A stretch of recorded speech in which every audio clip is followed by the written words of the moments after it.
It's the Security Weekly News. Welcome to the week of 21 September 2025. I'm Doug White. Welcome to the show. I managed to survive a quick trip to Las Vegas, and despite a flight diversion caused by a drunk idiot, and no, it wasn't me, before you write in, it was a different drunk idiot, and I did make it back. So thanks, Josh and Aaron, for that great show on Friday. We've got Uhura, Collins, Nimbus Manticore, SonicWall, AsyncRAT, SolarWinds, Shadow V2, H1B visas, Aaran Leyland, and more on the Security Weekly News. This is a Security Weekly production for security professionals by security professionals. Please visit securityweekly.com/subscribe to subscribe to all the shows on our network. We interrupt our program to bring you this important message. It's the show that keeps you up to date on the latest security news twice a week. Your trusted source for accurate security information and expert analysis. It's time for the Security Weekly News. Ransomware, supply chain attacks, 0 days, cyber threats don't wait, and neither should your defenses. With ThreatLocker, you're not just reacting to threats, you're stopping them before they start. Our Zero Trust endpoint protection locks down your environment with pinpoint control over what's allowed to run and what's not. No guesswork, no blind spots, just proactive, built-for-now security that keeps your business moving. Want to see how a true default deny strategy works? Head over to securityweekly.com/threatlocker and take the first step towards shutting the door on threats before they even knock. All right, I'm Doug White, and it's the Security Weekly News. Don't forget to hit like, subscribe, and leave a comment, or you will be forced to get strip searched at Kansas City Airport by a large man named Robert. Speaking of flying, we had several flying stories today, including my diversion to Kansas City. An attack which targeted ticketing and boarding systems disrupted some air traffic and caused a lot of delays in Europe over the weekend. I was wondering if we were next because I was in Las Vegas and I had a flight on Sunday morning, but it actually didn't turn out to be a huge mess except for some people, but it did reveal a big weakness that we all need to be aware of. The initial disruptions for this thing were in Brussels, Berlin, and London, which forced manual check-in and boarding at some seriously busy airports like Heathrow. I can't even imagine. Nobody's claimed a responsibility for this attack. But basically the attack focused on Collins Aerospace, which I didn't even know about, but Collins Aerospace is a third-party system that they use to provide check-in, bag tags, printed boarding passes, phone scans, all that stuff they use to get people on and off aircraft and checked in and checked out and whatever. And it's called Muse, or Multi-User System Environment. It didn't seem to spread, though. It seemed to be localized, and they got it under control. But, somebody sneezes on the flight deck in Pudong, and Southwest cancels a flight from San Antonio to Newark. And the next thing you know, you're sitting in a bar in Tucson, Arizona, seriously contemplating life in the deep desert Seach. Maybe moving there and raising little shy haloods for fun and hallucinations. I don't know. But I think, again, that this attack should poke you in the third-party gut, to remind you that you have all those flows and that they are embedded in your systems and that you're sharing this space with others. And you probably need to really get a good grip on your threat surface because, something stops one place, it may stop you. What's your first move? Go. It was the way I used to start disaster recovery audits, was just like we come up with a scenario and say, okay, what's your first move? Go do it. And a lot of times that was the end of it. They would be like, I call Ray. And I'm like, okay, call Ray. And then they're like, oh, his number's disconnected. And somebody says, oh, Ray doesn't work here anymore. Yeah, I think it's Janet. And then, look, call Janet. And I'm like, oh, no, Janet's not answering. You see that. So be sure, one, you have a plan for when this happens. And two, you understand that threat surface, all those third-party pieces that are in your group. In the same light, attackers suspected to be Iranian government-backed groups are expanding their European cyber ops with fake job portals and malware that's been focused on the defense, manufacturing, telco, and aviation sectors. Checkpoint said they'd been tracking waves of activity since early this year and credited a group called Nimbus Manticore, which is also called Imperial Kitten. I think I want the name Nimbus Manticore for myself. Like, I should have named my kid that, right? Nimbus Manticore White, you stop that right now or I will turn this car around and you won't get to go to Walmart today and Daddy won't have no pork rinds and chewing tobacco. Anywho, this seems to be a continuation of the Iranian Dream Job campaign, which was mimicking a Lazarus Group campaign called Operation Dream Job, which is from North Korea, if you don't recall. It's definitely good bait to me. A phishing link sends you a job login page for some big player. Like that call I got from Oxford might not have been real, but people are always looking for better jobs or looking for jobs in general. And and a lot of times that job search part is a little bit stressful. Once you say yes, I would love to work at Boeing for $1 million a year. The victim gets credentials in this email that are unique to that target, and then there's a link to a login site, and they click that, use their credentials, and then the site delivers a malicious archive with malware contained. There's some side-loaded DLL, another side-loaded DLL, and eventually it launches MiniJunk, which is a fairly famous piece of malware that does fake pop-ups. And the pop-up says something about network issues are preventing you from continuing this transaction. Would you like to read the document, locally? And then that pops up MiniBrowse, which is another tool they're using, and that's an info stealer. So not only do you not get a cool job, you get hosed in the process. So maybe a warning to your people about this might also keep them from looking for jobs elsewhere, right? Wink, wink. Yeah. SonicWall warned that you should reset all credentials since their firewall config backup files were exposed from the MySonicWall accounts breach. Yeah. I mean, so basically they store your config backups in this MySonicWall site, and somebody got access to it. Now, I don't know about you, but I always love getting hold of backup files and backup config files for Cisco and 3Com, because those files had plain text passwords stored right in them because they were the actual text file confs. And sometimes they were printed out and put in binders on cubicle shelves that said Cisco confs. And it's like, yoinks. And, you take that aside, write down the password. So your Cisco enabled password is Gandalf Frodo. I wonder if that's also the password on your Active Directory server. Yeah, it is.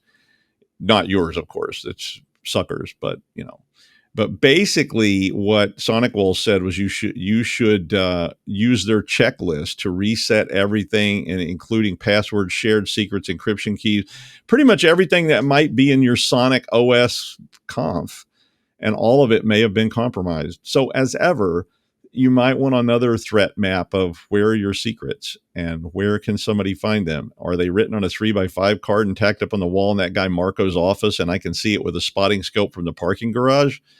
Are your confs secure? Are they in a vault? Are they printed? Are they in, open files and bit buckets? Do they have anything juicy in them? Do you know where all the copies are? Did that guy Ted take all of them with him when he got fired 2 months ago? Maybe change that enable password today anyway. Or whatever that's called in SonicWall. I'm using Cisco terminology. AsyncRAT is spread through SVG files, which look like government web portals, according to ESET, or if you took Tylenol when pregnant. Scalable vector graphics files are written in XML, which is a nice language, but it also means that in XML you could store things in it, like, say, a script. So this campaign was found by ESET in July, and they said that they were primarily targeting users in Colombia with emails about urgent matters. But there's an SVG attachment, which was over 10 megabytes in size. And if you click it, it opens in your browser, and it appears to be from the Justice System site. A progress bar pops up and starts running, and that triggers a zip archive, which is downloaded and assembled via the browser.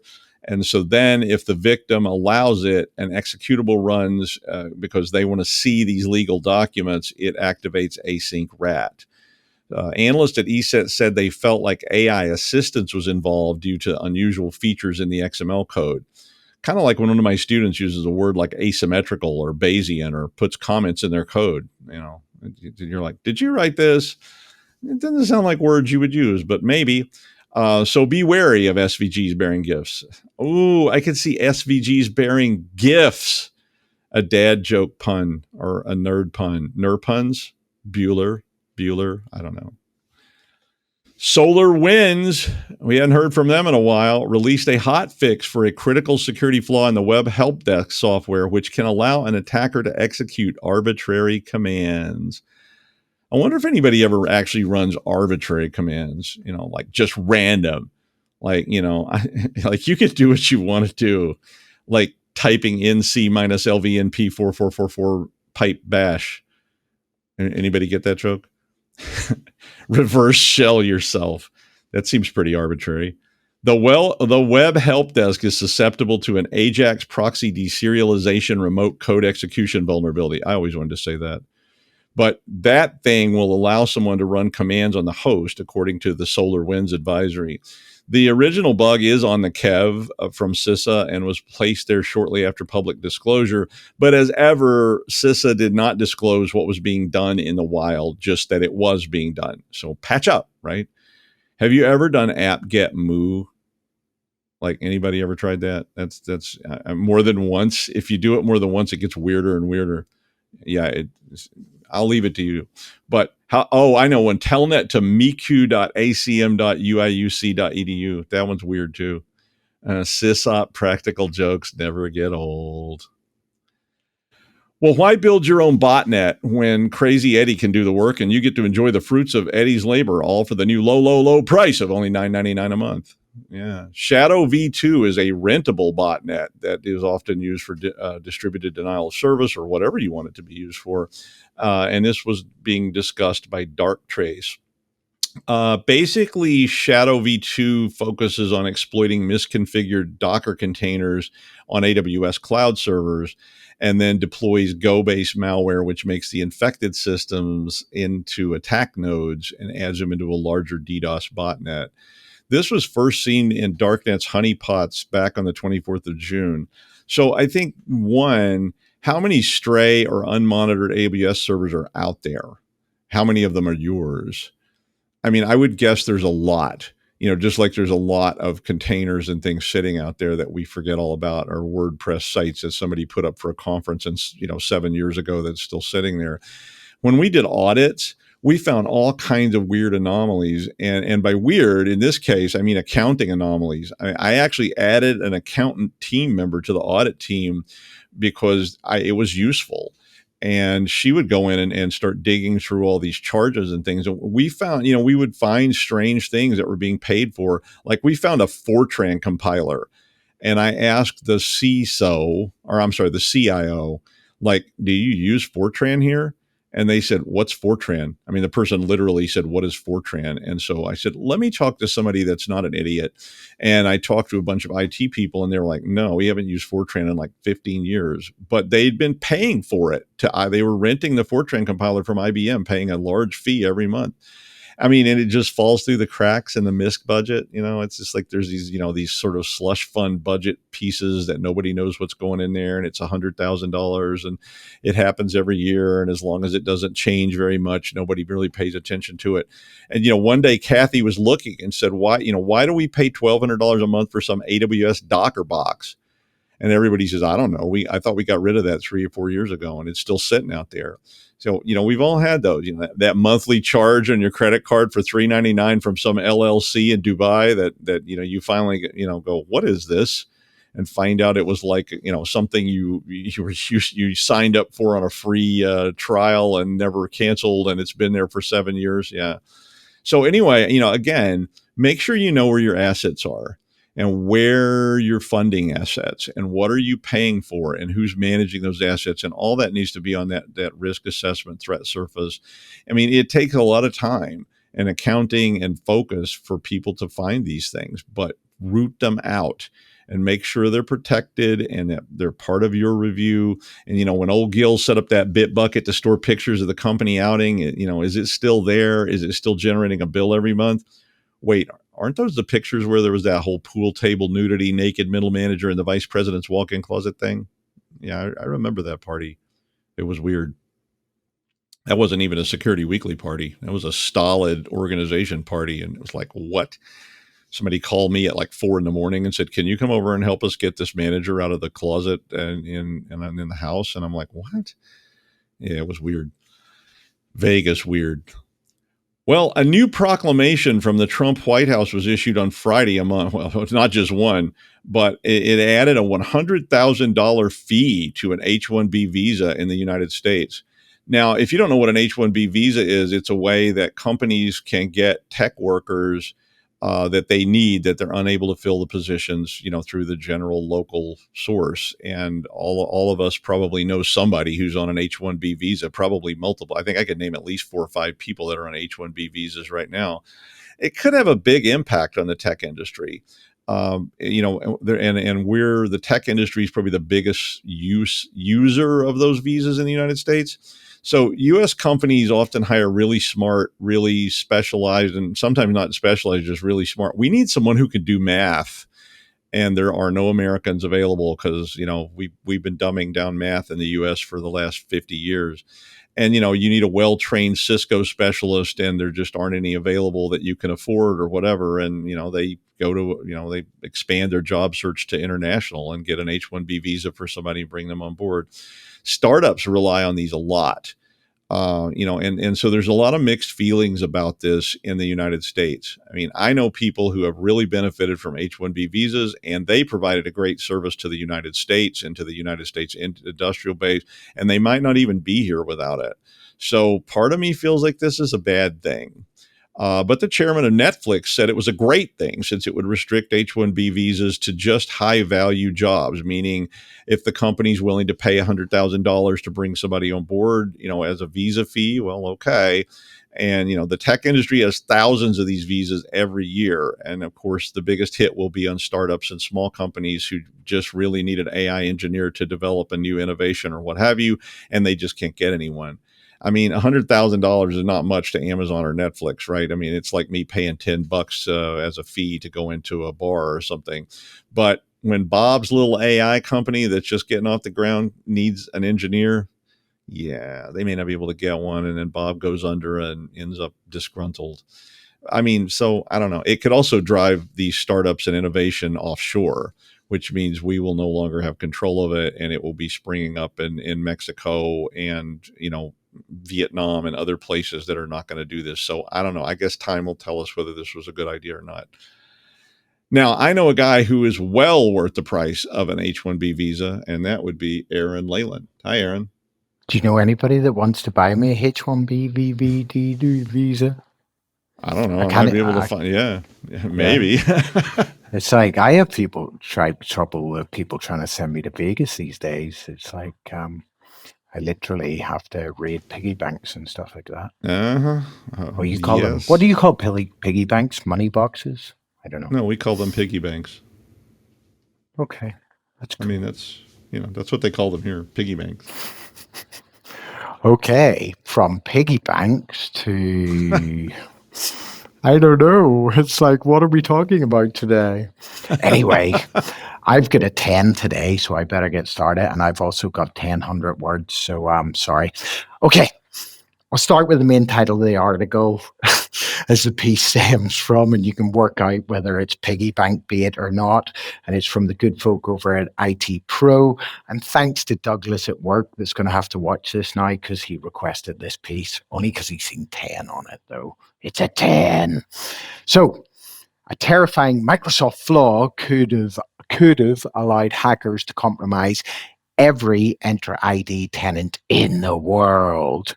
Okay, so this one matters, and not because of the numerical value, although bashing out it as a 10 seems to be the only thing that makes people look up these days. Not known to be actively exploited in the wild, which immediately makes it less sexy, unfortunately. But it is sexy. It is sexy. It is. So, not a good enough reason for you to stop listening, and I will explain why. Remember this, because it will come back next year or later this year. CVE 2025-5524, which dropped a couple of weeks ago, thankfully patched quickly. Well, that's subjective.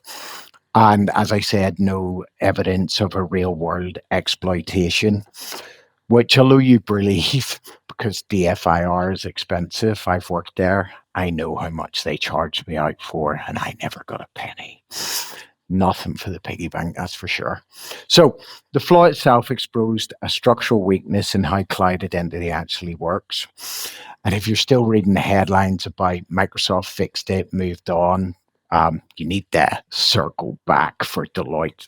No, that's not where I worked. Did I say I worked there? I don't know where I worked. It's on my LinkedIn anyway. Work it out. So here's what went wrong. 2 separate failures lined up. And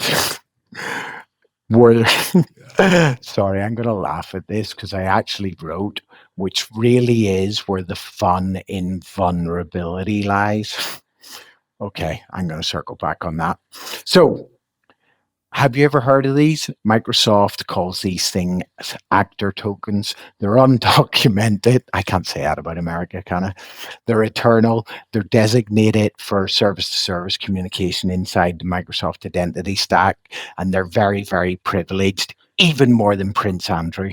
They bypass conditional access. They bypass MFA. They're effectively a golden ticket, but not in a chocolate factory way. Second, the old Azure AD Graph API, do you remember that?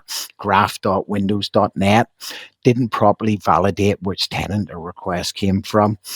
That API has been deprecated for years, but plenty of organizations still use it, often through legacy scripts and old apps. And because it's still alive, it's obviously still an attack surface.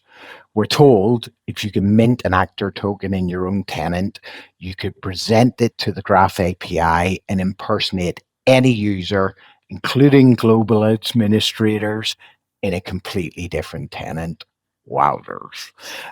So cross-tenant impersonation. I could do the impersonation of a good podcast host, but I won't. So it blows a hole straight through the inter-ID trust model, and that's why it scored a perfect 10 on CVSS, like me, but 10 out of 11 maybe. So Microsoft says there's no sign it was exploited. Maybe that's true, but the bigger story here isn't whether someone pulled the trigger. It's that the gun was loaded, cocked, and pointed at everyone. If you watch on YouTube, you get to see me do gun fingers. Go get on YouTube, right? So we can't assume that identity provider is a sealed box. It isn't. It's code with legacy baggage, internal shortcuts, and blind spots that attackers will eventually find. Let's be clear, because we can. If this had been exploited, most organizations wouldn't have seen it. Like, they'd have fallen like dominoes. So we believe, the articles believe actor tokens aren't logged the way user auth flows are. Conditional access events wouldn't fire. SIEM wouldn't have flagged it. It just wouldn't have happened because I couldn't have seen it, I don't think anyway. You'd have to have spotted through second order clues, and who'd have been looking for that? Are you looking for unusual requests hitting graph.windows.net? It's like, are you looking for service principals creating accounts that they've never touched before, or global admin activity from identities that usually sit dormant? I would hope so, but probably not. And how many of you are ingesting logs for legacy graph calls? Probably not. Okay, first priority, kill off Azure AD Graph in your environment, inventory everything that still touches graph.windows.net, scripts, apps, integrations, and move it to Microsoft Graph. Look, treat it as a SEB 1, a priority 1, or DEFCON, the Russians are coming over with nuclear subs or something like that. It's not a backlog. Every day you leave graph dependencies in place, you're exposing yourself to another hidden flow. Look, it's like these are high-value identities.